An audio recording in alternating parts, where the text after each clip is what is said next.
बस की नहीं है, बंदगी तेरे बस की नहीं है, ये तो प्रेम की बात है उदो।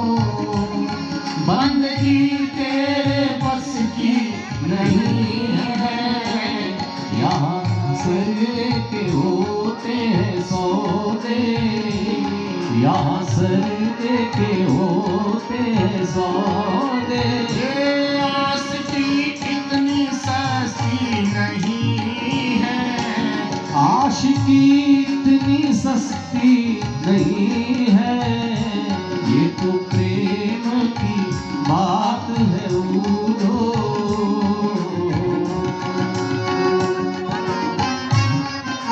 उठाइए दोनों हाथ बड़े भाव से।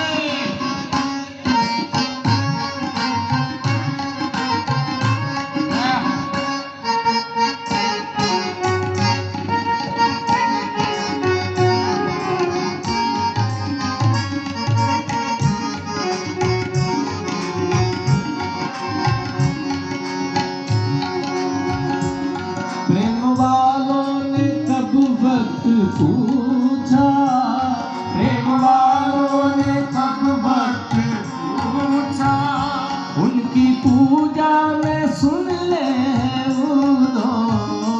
प्रेम वालों ने कब वक्त पूछा, उनकी पूजा में सुन ले उदो।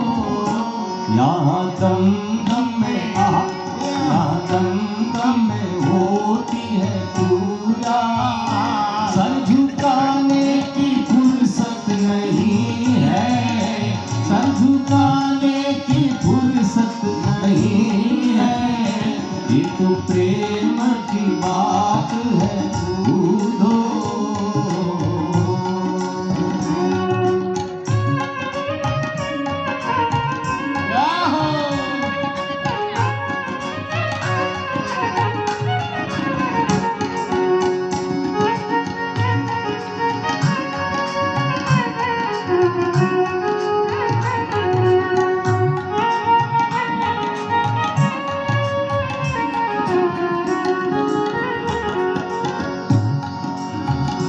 जिनके हृदय में है शाम प्यारे, जिनके हृदय में है शाम प्यारे, वो रहते हैं जग से न्यारे।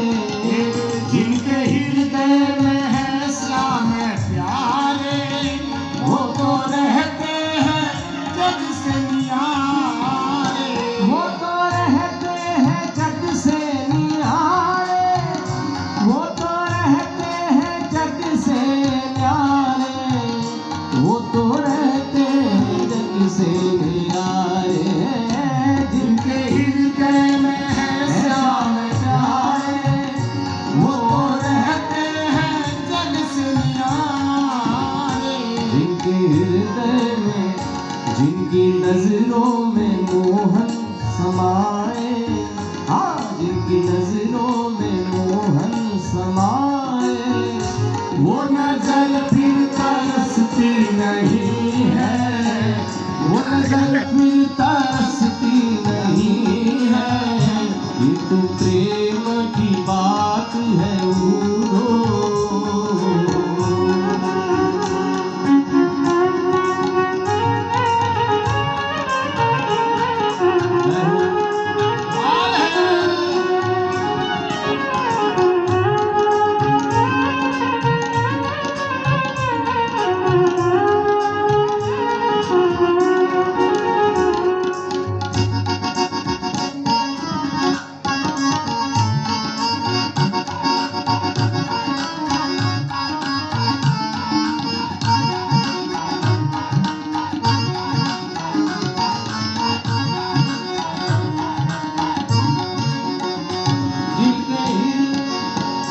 जिनको श्यामा का रंग चढ़ा है, वो दुनिया से डरते नहीं है।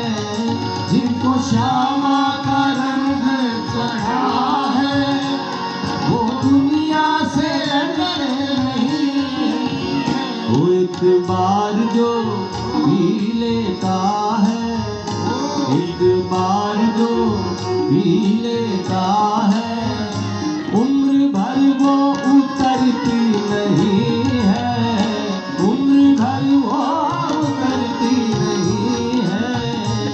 एक प्रेम की बात है ऊधो, बंदगी तेरे बस की नहीं है। मेरे श्याम, मेरे श्याम, मेरे श्याम, मेरे श्याम, मेरे श्याम, मेरे श्याम, मेरे श्याम, मेरे श्याम, मेरे श्याम, मेरे श्याम,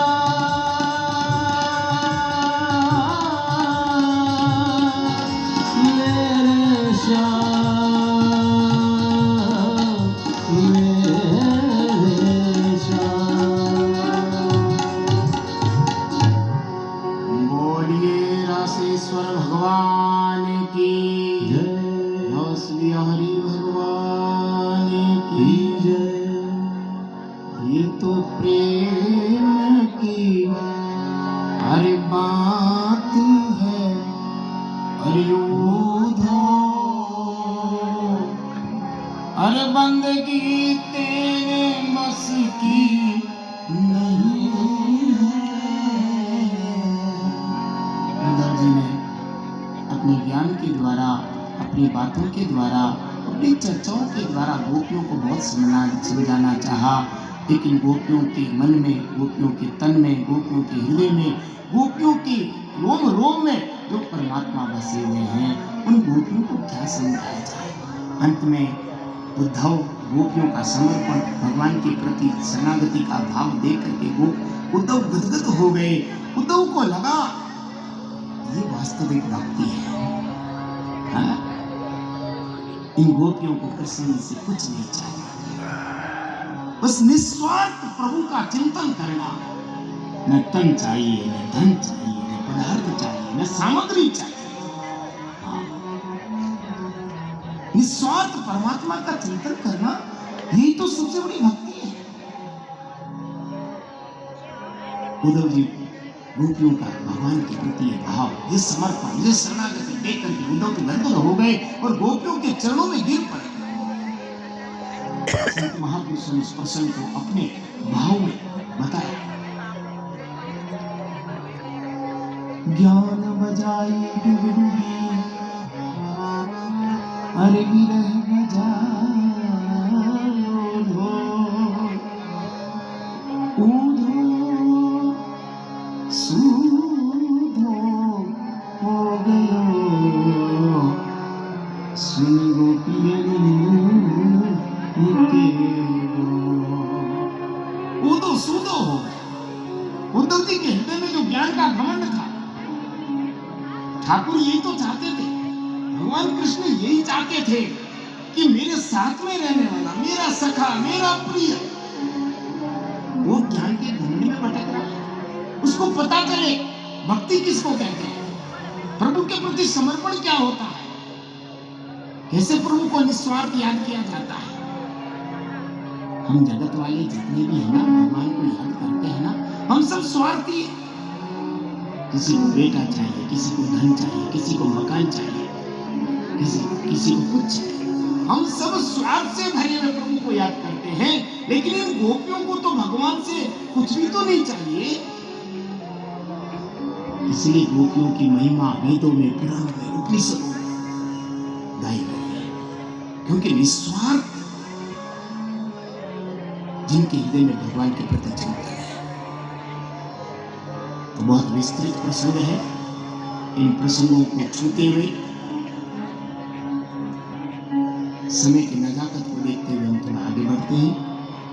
इस प्रकार भगवान कृष्ण और बलदाव मथुरा में बड़े भाव से रह रहे हैं, अपने माता पिता वसुदेव देवकी की सेवा शुश्रूषा कर रहे हैं। महाराज उग्रसेन सुंदर शासन कर रहे हैं। कंस जब मर गया था तो कंस की जो पत्नियां हैं हस्ती और प्राप्ति, वो किसकी बेटियां हैं? ये जरासंध की है। अस्थि और प्राप्ति अपना उजड़ा हुआ सिंदूर, अस्त व्यक्त चेहरा, विधवा अवस्था में जब अपने पियर गई, अपनी बेटियों को देख करके जरासंध बहुत दुखी हुआ। कहने लगा, बेटा इतना दुस्साहस किसने किया, मेरी बेटियों को विधवा कर दिया, किसकी मौत ने पुकारा है? तो कहा कि कृष्ण ने बोला, आपके जवाई राजा को मार डाला और मथुरा पर कब्जा भी कर लिया। अच्छा,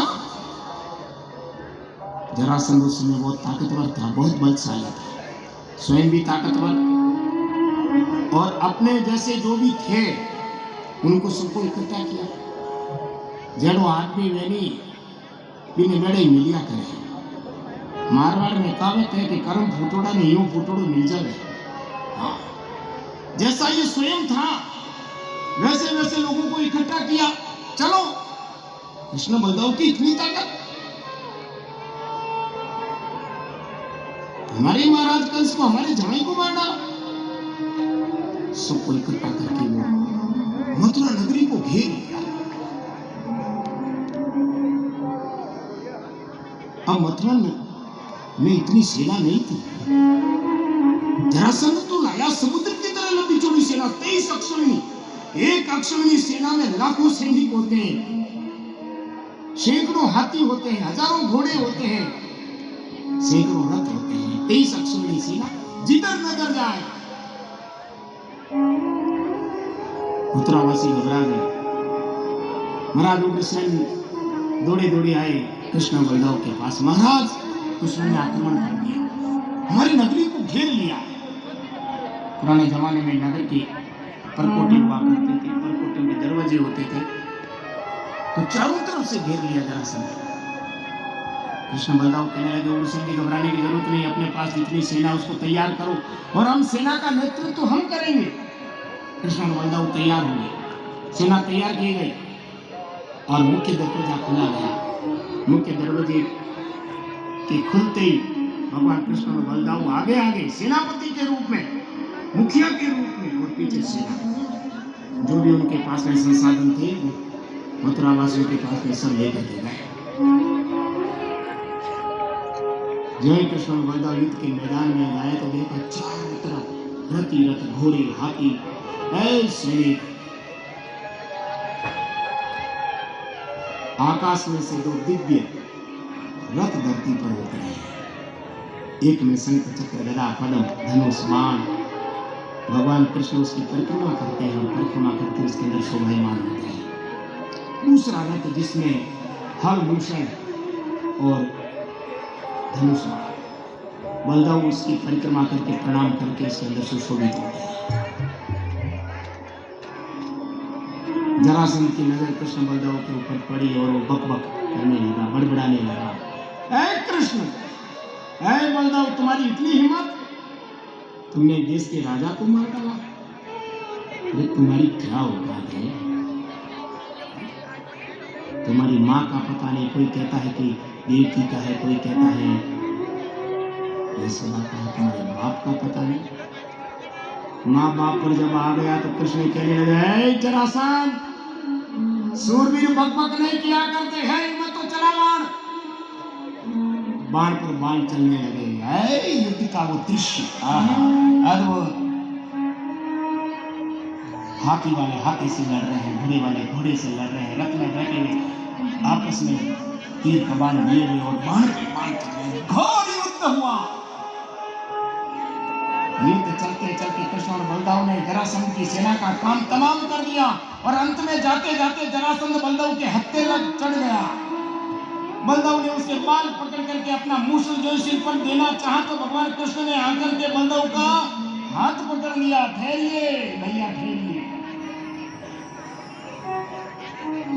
बलदेव सोचने लगे कि यार ये कैसा आदमी है, हाथ में आया हुआ था शिकार, मार देता आपत मिलती, नहीं, छोड़ दीजिए। दोनों भाइयों की बॉन्डिंग बहुत अच्छी है। एक भाई कहता है तो दूसरा सवाल नहीं करता, किंतु परंतु बिल्कुल नहीं, नो डाउट, कह दिया छोड़ दो तो छोड़ दो।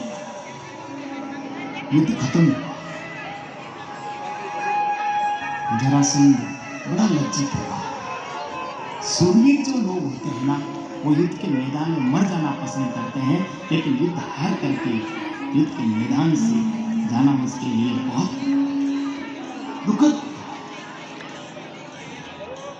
जरासंध सोचने लगा दुनिया को मैं क्या मुंह दिखाऊं, लेकिन चलो मुझे एक मौका मिला है,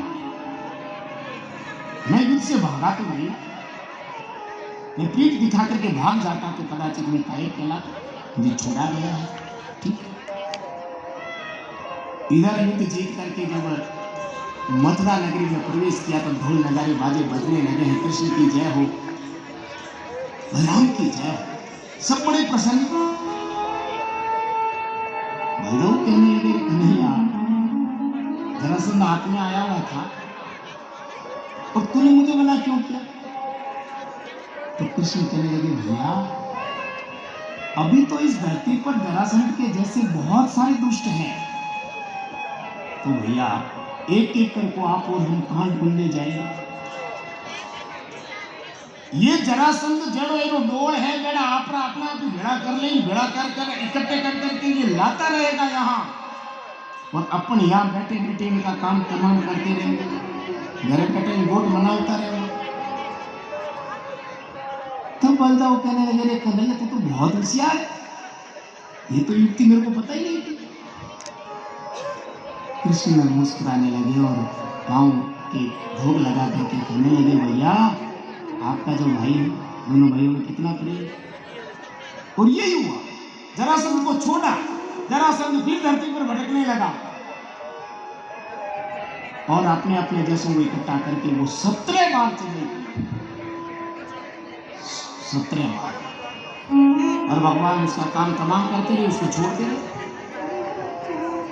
परमात्मा तो इस संसार में आते ही दुष्टों का श्रृंगार कर रहे हैं। गीता में भी तो भगवान यही कहते हैं, परित्राणाय साधूनां विनाशाय च दुष्कृतां धर्म संस्थापनार्थाय तो संभवामि युगे युगे। दुष्टों का श्रृंगार करना और प्रिय भक्तों को आशीर्वाद देना, भगवान कहते हैं यही मेरा काम है, मैं जगत में इसीलिए आता हूं। और वही बात गोस्वामी जी महाराज ने अपने शब्दों में कही, ये थोड़ा सा गुनगुनाते, जब जब होई अरे धर्म की हानि,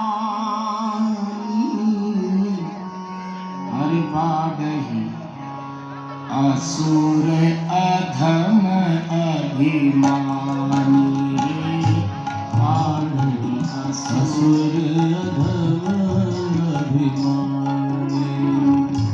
जब जब होए धर्म की हानि, बागही असुर अधम अभिमानी, होई धर्म के हानि, बाढ़ई असुर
तब प्रभु धरि विविध शरीरा तब प्रभु धरि विविध शरीरा हरहि कृपा निधि सज्जन पीरा हरहि कृपा निधि सज्जन पीरा जब जब हुई धर्म की हानि जब जब होई धर्म की हानि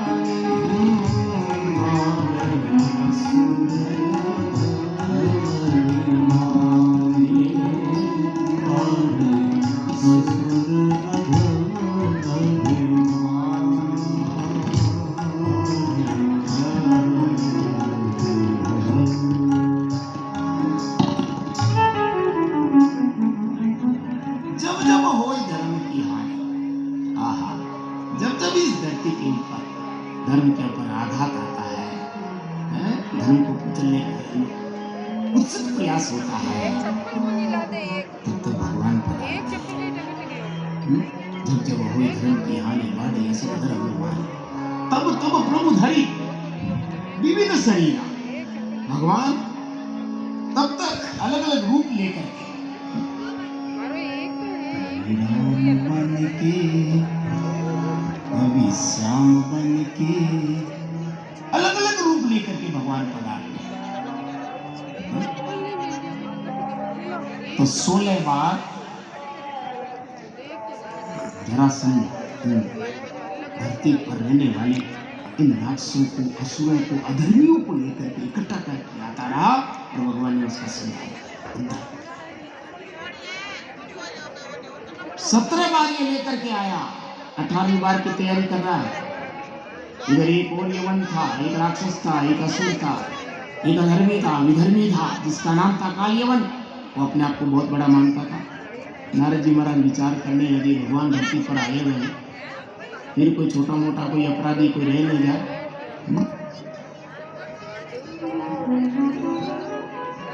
तो नारद जी ने कहा ये काल यवन क्या तुम्हें आपको समझता कृष्ण ने कहा कि ऐसे बहुत सारे इतना कहते अच्छा कृष्ण की इतनी ताकत आज मैं देखता हूँ वो भी लंबी चौड़ी जमात लेकर के इकट्ठा हुआ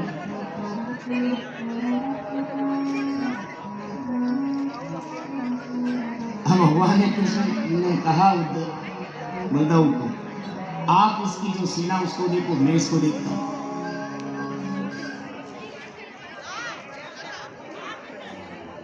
कालीवन ने जो ही भगवान कृष्ण को देखा और कृष्ण ने कालीवन को देखा दोनों की आंखें चार हुई कालीवन को देख करके कृष्ण भगवान मुंह मोड़ लेते हैं और आगे दौड़ने लगते हैं ये देख करके कालीवन सोचता है कि कृष्ण मुझसे डर गए तो वो कृष्ण के पीछे दौड़ता है आवाज लगाता है हे कृष्ण मैंने तुम्हारा बड़ा नाम सुना तुमने जरासंध के 18 बार हराया क्या मुझे देख करके डर गए डर गए तो दौड़ क्यों नहीं आओ मेरे पांव पकड़ लो मेरे सामने आकर के हाथ स्वीकार कर लो मैं तुम्हें मारूंगा नहीं लेकिन कृष्ण उसकी तरफ देखते हैं फिर आगे दौड़ते हैं ऐसे करते करते पहाड़ पर चले गए एक प्रवर्तन पर्वत था वो भी पीछे पीछे दौड़ रहा है और बड़बड़ा रहा है कृष्ण ऐसे दौड़ने से मैं छोड़ूंगा नहीं हाँ यदि हार गया है घबरा गया है मुझसे तो माफी मांग ले तो क्या सोचता है ऐसे दौड़ेगा तो छोड़ दूंगा तो छोड़ने वाला नहीं हूं भगवान कृष्ण उसकी तरफ देखे फिर पहाड़ पर चढ़े ऐसा करते करते चढ़ते चढ़ते वो बेचारा पीछे पीछे हाँफ रहा है